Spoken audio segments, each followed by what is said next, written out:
ನಮಸ್ಕಾರ ವೀಕ್ಷಕರೇ, ಯಾವುದೇ ತಂದೆ ತಾಯಿಗೆ ಜೀವನದಲ್ಲಿ ಅತ್ಯಂತ ನೋವಿನ ಅತ್ಯಂತ ದುಃಖದ ಸಂಗತಿ ಅಂದರೆ ಮಕ್ಕಳನ್ನು ಕಳೆದುಕೊಳ್ಳೋದು. ಮಕ್ಕಳನ್ನು ಕಳೆದುಕೊಂಡ್ರೆ ಆ ಒಂದು ನೋವು ಜೀವನ ಪರ್ಯಂತ ಕಾಡುತ್ತೆ. ಅಂತಹ ನೋವನ್ನು ಎದುರಿಸಿದವರಲ್ಲಿ ರಾಜ್ಯದ ಮುಖ್ಯಮಂತ್ರಿ ಸಿದ್ದರಾಮಯ್ಯನವರು ಸಹ ಒಬ್ಬರು. ಸಿದ್ದರಾಮಯ್ಯನವರ ಪುತ್ರ ರಾಕೇಶ್ ಈಗ ನೆನಪು ಮಾತ್ರ. ಸಿದ್ದರಾಮಯ್ಯನವರ ಬದುಕಿನಲ್ಲಿ ಅನುಭವಿಸಿದಂತಹ ಅತ್ಯಂತ ಕರಾಳ ದಿನಗಳು ಯಾವುದು ಅಂತ ಕೇಳಿದ್ರೆ ಅದು ಕಣ್ಣೆದುರೇ ಪುತ್ರನನ್ನು ಕಳೆದುಕೊಂಡಿದ್ದು. ಇತ್ತೀಚೆಗೆ ರಾಜ್ಯದಲ್ಲಿ ನಡೆದಂತಹ ಒಂದು ವಾಕ್ಸಮರ ಮತ್ತೆ ರಾಕೇಶ್ ಸಿದ್ದರಾಮಯ್ಯನವರ ಹೆಸರನ್ನ ಮುನ್ನೆಲೆಗೆ ತಂದಿದೆ. ಪ್ರಜ್ವಲ್ ರೇವಣ್ಣ ಎಲ್ಲಿದ್ರೂ ಕೂಡಲೇ ಬಂದು ಬಿಡು ಅಂತ ಮಾಜಿ ಪ್ರಧಾನಿಗಳಾದಂತಹ ದೇವೇಗೌಡರು ಬರೆದಿದ್ದ ಪತ್ರಕ್ಕೆ ತಿರುಗೇಟನ್ನು ನೀಡಿದಂತಹ ಸಿಎಂ ಸಿದ್ದರಾಮಯ್ಯನವರು ಪ್ರಜ್ವಲ್ನನ್ನು ವಿದೇಶಕ್ಕೆ ಕಳುಹಿಸಿದ್ದೇ ಅವರ ತಾತ. ವಿದೇಶಕ್ಕೆ ಕಳುಹಿಸಿ ಈಗ ಪತ್ರ ಬರೆದು ಏನು ಮಾಡ್ತಾರೆ ಅಂತ ವ್ಯಂಗ್ಯವಾಡಿದ್ರು. ಇದಕ್ಕೆ ಪ್ರತಿಯಾಗಿ HD ಕುಮಾರಸ್ವಾಮಿ ಅವರು ಸಿಎಂ ಪುತ್ರ ರಾಕೇಶ್ ವಿಚಾರವನ್ನು ಕೆದಕಿ ತಿರುಗೇಟನ್ನು ನೀಡಿದ್ದಾರೆ. ಪುತ್ರನನ್ನು ಅಮಲಿನ ಪಾರ್ಟಿಗೆ ನೀವೇ ಕಳುಹಿಸಿದ್ರಿ, ಅವರ ಸಾವಿಗೆ ನೀವೇ ಕಾರಣ ಅಂತ ಹೇಳಿದ್ರೆ ನಿಮ್ಮ ಮನಸ್ಸಿಗೆ ಯಾವ ರೀತಿ ಆಗಬೇಡ.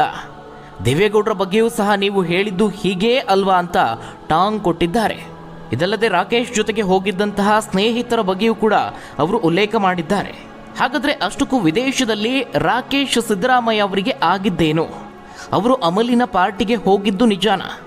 ಬೌನ್ಸರ್ಗಳು ಥಳಿಸಿದ್ರು ಅನ್ನೋದು ಎಷ್ಟು ಸತ್ಯ? ಅವರು ನಟಿಸಿದ ಸಿನಿಮಾ ಏನಾಯಿತು? ಅವರ ಆಸ್ತಿ ಎಷ್ಟು? ಪತ್ನಿ ಮಕ್ಕಳು ಈಗ ಏನು ಮಾಡ್ತಿದ್ದಾರೆ? ಆ ಎಲ್ಲದರ ಬಗ್ಗೆ ಸಂಪೂರ್ಣ ಮಾಹಿತಿಯನ್ನು ನೋಡೋಣ. ವೀಕ್ಷಕರೇ, ಈಗಾಗಲೇ ಹೇಳಿದ ಹಾಗೆ ಮುಖ್ಯಮಂತ್ರಿ ಸಿದ್ದರಾಮಯ್ಯನವರು ತಮ್ಮ ಜೀವನದಲ್ಲಿ ಸಾಕಷ್ಟು ಏಳು ಬೀಳುಗಳನ್ನು ಕಂಡಿದ್ದಾರೆ. ಅದರಲ್ಲೂ ಬೆಳೆದು ನಿಂತಹ ಮಗ, ರಾಜಕೀಯದಲ್ಲಿ ಉಜ್ವಲ ಭವಿಷ್ಯವನ್ನು ಕಾಣಬೇಕಾಗಿದ್ದ ಮುದ್ದಿನ ಮಗ ರಾಕೇಶ್ ಇದ್ದಕ್ಕಿದ್ದಂತೆ ಸಾವನ್ನಪ್ಪಿದ್ದು ಸಿದ್ದು ಬಾಳಲ್ಲಿ ಮರೆಯಲಾಗದಂತಹ ನೋವನ್ನು ಕೊಟ್ಟಿದೆ. ರಾಕೇಶ್ ಅವರು ಸಿದ್ದರಾಮಯ್ಯನವರ ದೊಡ್ಡ ಮಗ. ಬೆಂಗಳೂರಿನ ವಿಜಯ ಕಾಲೇಜಿನಲ್ಲಿ BCom ಪದವಿಯನ್ನು ಪಡೆದ ಅವರು ಆರಂಭದ ದಿನಗಳಲ್ಲಿ ಸಿನಿಮಾ ನಟ ಆಗಬೇಕು ಅಂತ ಕನಸನ್ನು ಕಂಡಿದ್ರು.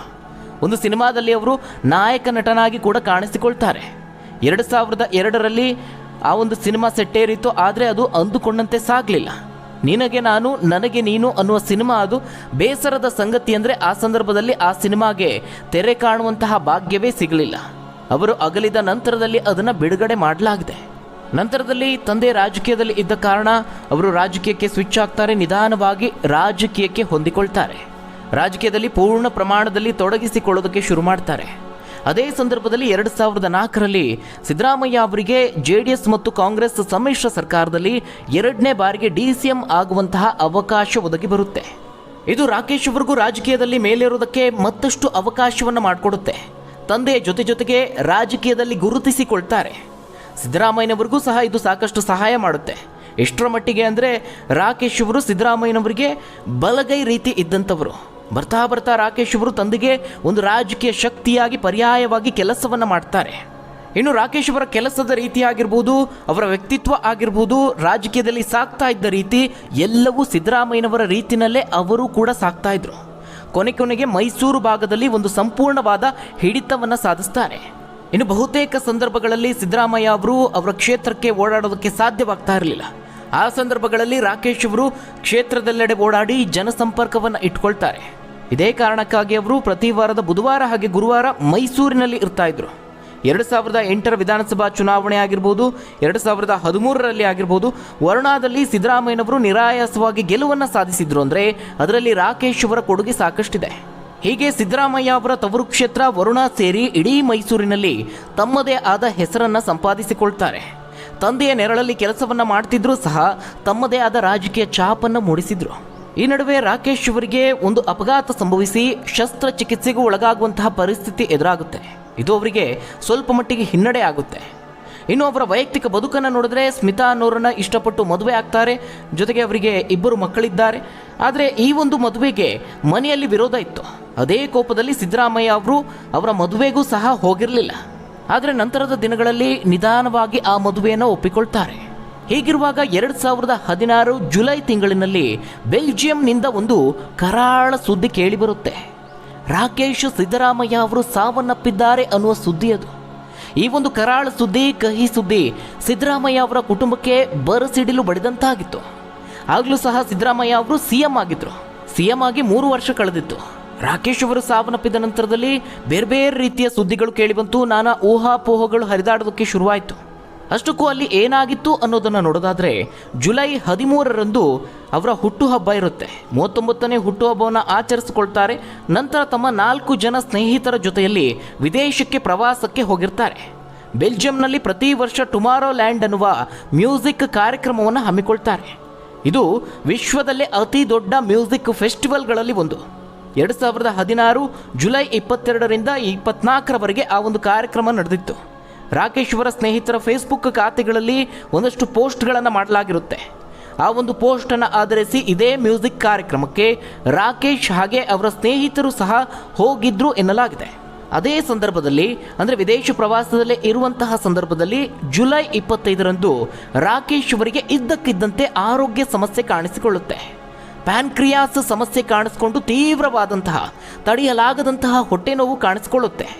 ಆ ತಕ್ಷಣವೇ ಅವರನ್ನು ಜೊತೆಗಿದ್ದಂತಹ ಸ್ನೇಹಿತರು ಬೆಲ್ಜಿಯಂನ ಬ್ರುಸೆಲ್ ನಗರದ ಆಂಟ್ವರ್ಪ್ ಯೂನಿವರ್ಸಿಟಿ ಆಸ್ಪತ್ರೆಗೆ ದಾಖಲು ಮಾಡ್ತಾರೆ. ಅಲ್ಲದೆ ಸಿಎಂ ಸಿದ್ದರಾಮಯ್ಯನವರಿಗೆ ಕರೆ ಮಾಡಿ ಈ ವಿಚಾರವನ್ನು ತಿಳಿಸ್ತಾರೆ. ಇನ್ನು ಆ ಸಂದರ್ಭದಲ್ಲಿ ರಾಜ್ಯ ಸರ್ಕಾರದ ಪರಿಸ್ಥಿತಿ ಕೂಡ ಹೇಳಿಕೊಳ್ಳುವಷ್ಟರ ಮಟ್ಟಿಗಿರೋದಿಲ್ಲ. ರಾಜ್ಯದಲ್ಲಿ ಸಾರಿಗೆ ನೌಕರರ ಮುಷ್ಕರ ಕೂಡ ಜೋರಾಗಿ ನಡೀತಾ ಇತ್ತು. ಅದೇ ಸಂದರ್ಭದಲ್ಲಿ ಈ ರೀತಿಯಾದಂತಹ ಒಂದು ಸುದ್ದಿ ಕೇಳಿಬರುತ್ತೆ.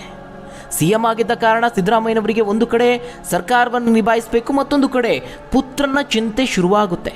ಅದೇ ರಾಕೇಶ್ ಅವರು ಭಾರತದಲ್ಲಿ ಇದ್ದಿದ್ರೆ ತಕ್ಷಣವೇ ಹೋಗಿ ನೋಡಿಕೊಂಡು ಬರಬಹುದಿತ್ತು. ಆದರೆ ಅವರು ವಿದೇಶದಲ್ಲಿ ಅನಾರೋಗ್ಯಕ್ಕೀಡಾಗಿದ್ದರು.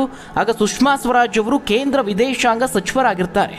ತಕ್ಷಣವೇ ಅವರನ್ನು ಸಂಪರ್ಕ ಮಾಡಿದಂತಹ ಸಿದ್ದರಾಮಯ್ಯನವರು ನಡೆದಿರುವಂತಹ ವಿಚಾರವನ್ನು ತಿಳಿಸ್ತಾರೆ. ಆಗ ಅವರು ಎಲ್ಲ ರೀತಿಯ ಸಹಾಯವನ್ನು ನಮ್ಮ ಕಡೆಯಿಂದ ಮಾಡಲಾಗುತ್ತೆ ಅನ್ನುವ ಭರವಸೆಯನ್ನು ನೀಡ್ತಾರೆ. ಅಲ್ಲದೆ ಕರ್ನಾಟಕದಿಂದ ನುರಿತ ವೈದ್ಯರ ತಂಡವನ್ನು ಬೆಲ್ಜಿಯಂಗೆ ಕಳುಹಿಸಿಕೊಡಲಾಗುತ್ತೆ. ರಾಕೇಶ್ ಅವರ ಆರೋಗ್ಯವನ್ನು ಸುಧಾರಿಸುವುದಕ್ಕೆ ವೈದ್ಯರ ತಂಡ ಸಾಕಷ್ಟು ಪ್ರಯತ್ನವನ್ನು ಮಾಡ್ತಾರೆ. ಆದರೆ ಯಾವುದೇ ಪ್ರಯೋಜನ ಆಗೋದಿಲ್ಲ. ಗಂಟೆಗೂ ರಾಕೇಶ್ ಅವರ ಆರೋಗ್ಯ ಕ್ಷೀಣಿಸುತ್ತಾ ಹೋಗುತ್ತೆ. ಅದರ ಬೆನ್ನಲ್ಲೇ ಸಿದ್ದರಾಮಯ್ಯ ಅವರು ಹಾಗೆ ಅವರ ಪತ್ನಿ ಪಾರ್ವತಿಯವರು ಸೇರಿದಂತೆ ಕುಟುಂಬದವರು ಬೆಲ್ಜಿಯಂಗೆ ತೆರಳುತ್ತಾರೆ. ಎಲ್ಲ ಪ್ರಯತ್ನದ ಹೊರತಾಗಿಯೂ ರಾಕೇಶ್ ಅವರು ಬಹು ಅಂಗಾಂಗ ವೈಫಲ್ಯದ ಕಾರಣ ಜುಲೈ 27ರಂದು ಇಹಲೋಕವನ್ನು ತ್ಯಜಿಸಿದರು. ಇನ್ನೂ ಬಾಳಿ ಬದುಕಬೇಕಾಗಿದ್ದ, ರಾಜಕೀಯದಲ್ಲಿ ಉಜ್ವಲ ಭವಿಷ್ಯವನ್ನು ಕಾಣಬೇಕಾಗಿದ್ದ ಕೇವಲ 39 ವರ್ಷದ ಮಗ ತಂದೆ ತಾಯಿಯ ಕಣ್ಣ ಮುಂದೆಯೇ ಉಸಿರನ್ನು ಚೆಲ್ಲಿದ್ರು. ಸಿದ್ದರಾಮಯ್ಯ ಅವರ ಜೀವನದಲ್ಲಿ ಅತ್ಯಂತ ನೋವಿನ ಕ್ಷಣ ಇದಾಗಿತ್ತು. ಇದಾದ ನಂತರದಲ್ಲಿ ರಾಕೇಶ್ ಅವರ ಪಾರ್ಥಿವ ಶರೀರವನ್ನು ವಿದೇಶದಿಂದ ಭಾರತಕ್ಕೆ ತರೋದು ಕೂಡ ಮತ್ತೊಂದು ಸವಾಲಿನ ಸಂಗತಿಯಾಗಿತ್ತು. ವಿದೇಶದಲ್ಲಿ ಮೃತಪಟ್ಟಂತಹ ವ್ಯಕ್ತಿಯ ದೇಹವನ್ನು ಭಾರತಕ್ಕೆ ತರೋದಕ್ಕೆ ಅದಕ್ಕೆ ಆದಂತಹ ಒಂದಷ್ಟು ಕಾರ್ಯವಿಧಾನ ಇದೆ. ಅವೆಲ್ಲವನ್ನು ಪೂರ್ಣಗೊಳಿಸಿ ನಂತರದಲ್ಲಷ್ಟೇ ಮೃತದೇಹವನ್ನು ಹಸ್ತಾಂತರ ಮಾಡಲಾಗುತ್ತೆ. ಇತ್ತೀಚೆಗೆ ವಿಜಯ ರಾಘವೇಂದ್ರ ಅವರ ಪತ್ನಿ ಸ್ಪಂದನಾ ಅವರ ವಿಚಾರದಲ್ಲೂ ಸಹ ಇದೇ ರೀತಿಯಾಗಿ ಮೃತದೇಹ ಹಸ್ತಾಂತರಕ್ಕೆ ಸಾಕಷ್ಟು ಸಮಯಾವಕಾಶ ಹಿಡಿದಿತ್ತು. ಅದೇ ರೀತಿಯಾಗಿ ರಾಕೇಶ್ ಅವರು ಮೃತಪಟ್ಟಂತಹ 2-3 ದಿನಗಳ ನಂತರದಲ್ಲಿ ಅಂದರೆ ಆಗಸ್ಟ್ 1ರಂದು ರಾಕೇಶ್ ಅವರ ಪಾರ್ಥಿವ ಶರೀರವನ್ನು ವಿಶೇಷ ವಿಮಾನದಲ್ಲಿ ಭಾರತಕ್ಕೆ ಅಂದರೆ ಬೆಂಗಳೂರಿಗೆ ತರಲಾಯಿತು. ಅಲ್ಲಿಂದ ನೇರವಾಗಿ ಮತ್ತೊಂದು ವಿಶೇಷ ವಿಮಾನದಲ್ಲಿ ಹುಟ್ಟೂರು ಮೈಸೂರಿಗೆ ಪಾರ್ಥಿವ ಶರೀರವನ್ನು ತೆಗೆದುಕೊಂಡು ಹೋಗಲಾಯಿತು. ಮೈಸೂರಿನ ದಸರಾ ಎಕ್ಸಿಬಿಷನ್ ಗ್ರೌಂಡ್ನಲ್ಲಿ ಅಂತಿಮ ದರ್ಶನಕ್ಕೆ ವ್ಯವಸ್ಥೆಯನ್ನು ಮಾಡಲಾಯಿತು. ಅದಾಗಲೇ ಅಲ್ಲಿ ಸಾವಿರಾರು ಜನ ಅಭಿಮಾನಿಗಳು ಸೇರಿಕೊಂಡಿದ್ದರು. ಕೇವಲ ಮೈಸೂರು ಮಾತ್ರವಲ್ಲದೆ ರಾಜ್ಯದ ವಿವಿಧ ಜಿಲ್ಲೆಗಳಿಂದ ಬಂದಂತಹ ಜನಸಾಗರ ಅಲ್ಲಿ ಸೇರಿತ್ತು. ಅಲ್ಲದೆ ಬೇರೆ ಬೇರೆ ಪಕ್ಷದ ರಾಜಕೀಯ ನಾಯಕರು ಪಕ್ಷಾತೀತವಾಗಿ ರಾಕೇಶ್ ಅವರ ಅಂತಿಮ ದರ್ಶನವನ್ನು ಪಡೆದು ಸಿದ್ದರಾಮಯ್ಯನವರಿಗೆ ಸಾಂತ್ವನ ಹೇಳುವಂತಹ ಕೆಲಸವನ್ನು ಮಾಡಿದ್ರು. BS ಯಡಿಯೂರಪ್ಪ ಆಗಿರಬಹುದು, ಮಾಜಿ CM ಕುಮಾರಸ್ವಾಮಿ ಅವರು, ಆಗ ರಾಜ್ಯಪಾಲರಾಗಿದ್ದಂತಹ ವಜುಭಾಯಿ ವಾಲಾ ಅವರು, ಕಾಂಗ್ರೆಸ್ನ ಕೇಂದ್ರ ನಾಯಕರು, ಹೀಗೆ ದೊಡ್ಡ ದೊಡ್ಡ ಸಂಖ್ಯೆಯಲ್ಲಿ ರಾಜಕೀಯ ನಾಯಕರು ಭಾಗಿಯಾಗ್ತಾರೆ. ಅಲ್ಲದೆ ನರೇಂದ್ರ ಮೋದಿಯವರು ಸಹ ಟ್ವೀಟ್ ಮಾಡಿ ಸಂತಾಪವನ್ನು ಸೂಚಿಸಿದರು.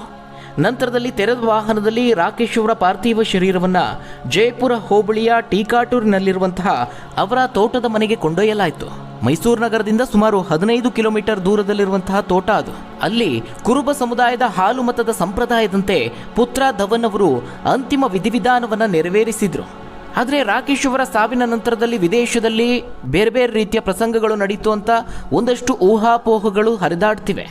ವಿದೇಶದಲ್ಲಿ ಅವರು ಮ್ಯೂಸಿಕ್ ಕಾರ್ಯಕ್ರಮಕ್ಕೆ ಹೋಗಿದ್ರು, ಪಬ್ಗೆ ಹೋಗಿದ್ರಂತೆ, ಅಲ್ಲಿ ಬೌನ್ಸರ್ಗಳು ಥಳಿಸಿದ್ರಂತೆ. ಈ ರೀತಿಯಾಗೆಲ್ಲ ಒಂದಷ್ಟು ವದಂತಿಗಳು ಹರಿದಾಡಿದೆ. ಇಂದಿಗೂ ಸಹ ಈ ರೀತಿಯಾದಂತಹ ವದಂತಿಗಳ ಬಗ್ಗೆ ಸೋಷಿಯಲ್ ಮೀಡಿಯಾಗಳಲ್ಲಿ ಚರ್ಚೆ ನಡೀತಾ ಇದೆ. ಆದರೆ ರಾಕೇಶ್ ಅವರು ವಿದೇಶದಲ್ಲಿ ಇದ್ದಂತಹ ಸಂದರ್ಭದಲ್ಲಿ ಆ ರೀತಿಯಾಗಿ ನಡೆದಂತಹ ಯಾವುದೇ ಸುದ್ದಿ ಪ್ರಸಾರ ಆಗಿಲ್ಲ. ಒಂದು ವೇಳೆ ಆ ರೀತಿಯಾದಂತಹ ಘಟನೆ ಏನಾದರೂ ನಡೆದಿದ್ರೆ ವಿದೇಶದಿಂದ ಭಾರತಕ್ಕೆ ಮೃತದೇಹವನ್ನು ಅಷ್ಟು ಸುಲಭವಾಗಿ ಹಸ್ತಾಂತರ ಮಾಡಲಾಗ್ತಾ ಇರಲಿಲ್ಲ. ಇನ್ನು ವೈಯಕ್ತಿಕ ಜೀವನದಲ್ಲಿ ರಾಕೇಶ್ ಅವರು ರಾಜಕೀಯವಾಗಿ ಜನರ ಪರವಾಗಿ ಕೆಲಸವನ್ನು ಮಾಡಬೇಕು ಅಂತಿದ್ರು. ಅದೇ ರೀತಿಯಾಗಿ ರಾಜಕೀಯದಲ್ಲಿ ಚುನಾವಣೆಗೆ ಸ್ಪರ್ಧಿಸುವಂತಹ ಸಾಕಷ್ಟು ಅವಕಾಶಗಳಿತ್ತು. ಆದರೆ ಸಿದ್ದರಾಮಯ್ಯನವರು ಅದಕ್ಕೆ ಅವಕಾಶವನ್ನು ಮಾಡಿಕೊಟ್ಟಿರಲಿಲ್ಲ.